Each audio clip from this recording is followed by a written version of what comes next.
Oh, hi. Come on in. All right, I put my blazer on just for you today. It has been so long since I've actually worn a blazer to work or anywhere. I want to give you 3 keys that I use to grow my career faster over the past 10 plus years. And just to give you a little context on how this applies to me, I mentioned in my last video that I've had a new job, grade, title, or role almost every year of my 10 plus year career so far. And to me, each of those has been really important to my growth and to my success. And I said that I was going to create a video to talk more about how to grow your career. That video has arrived. I had this really specific idea of how I was going to get from one role to the next.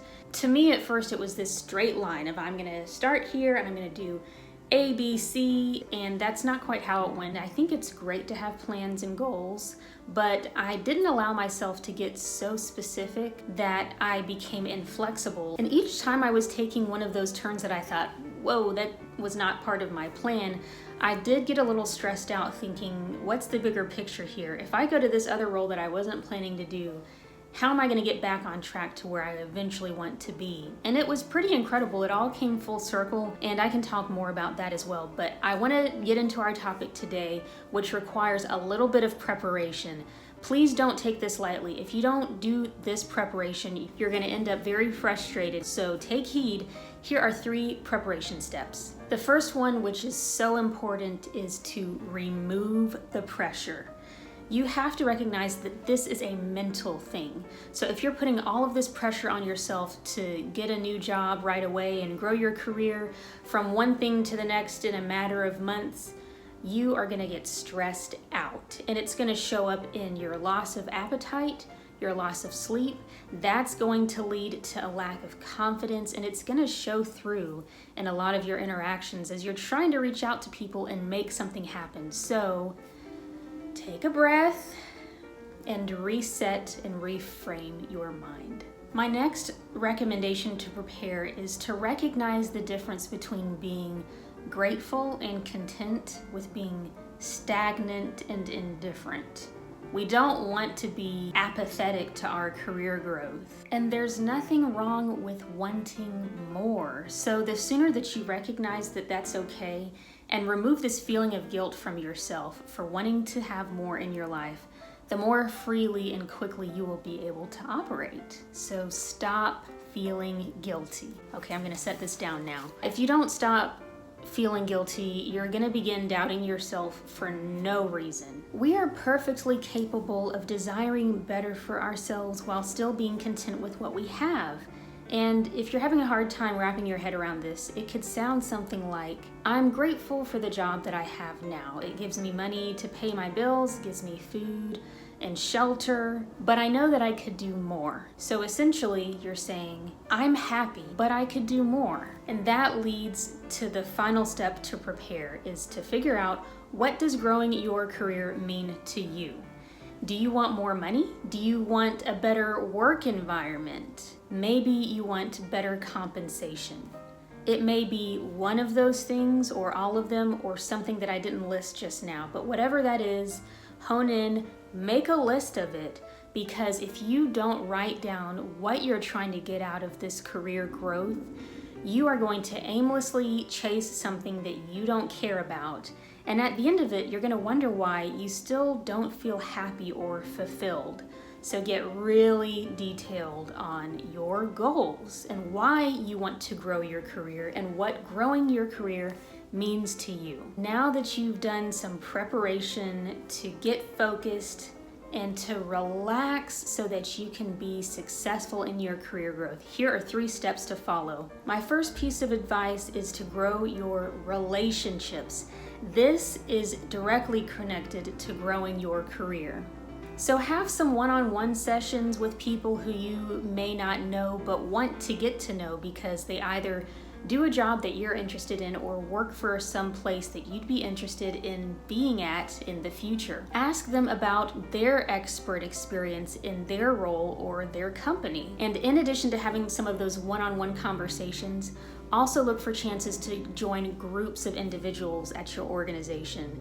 It could be a fun competition, and you'd be surprised, unless you've heard my previous video, at how that can lead to really great opportunities. The second piece of advice for growing your career fast is education. Now, this does not have to mean formal, traditional education.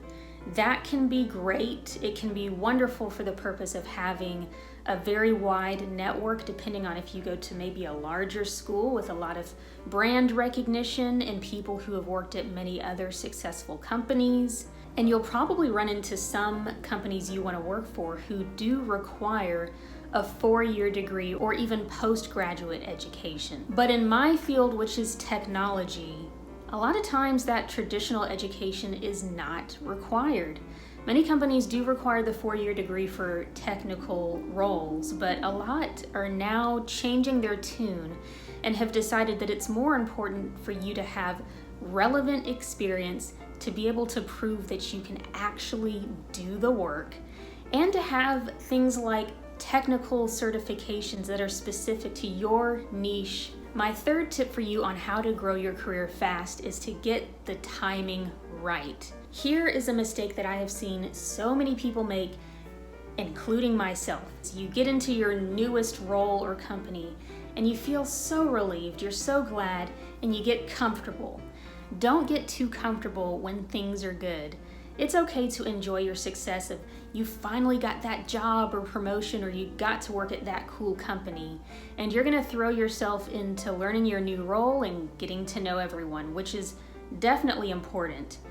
But with that, don't lose sight of your next steps. How are you gonna get to the next role that you're interested in? Some of the things you can do to help avoid that are to actually keep in mind the work that you're doing and make a summary of it that would fit into your LinkedIn profile or your resume.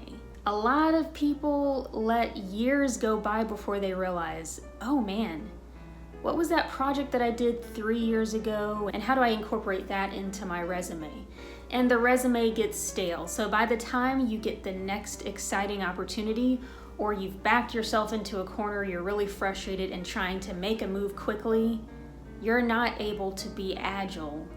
You don't have that flexibility because you let that information get stale, so stay sharp. A colleague of mine reached out to me recently, wanting to know how I grew my career so quickly in a little over 10 years. And they listed all of the roles that I've had in that period of time, and just wanted to understand the story of how I progressed through each of those. I replied to them with an explanation, and their response surprised me. Their response simply said, "Oh, it seems like each time someone approached you with the opportunity." I took pause and really thought about that. I think sometimes it takes hearing it from someone else to realize what did actually happen. And it's true.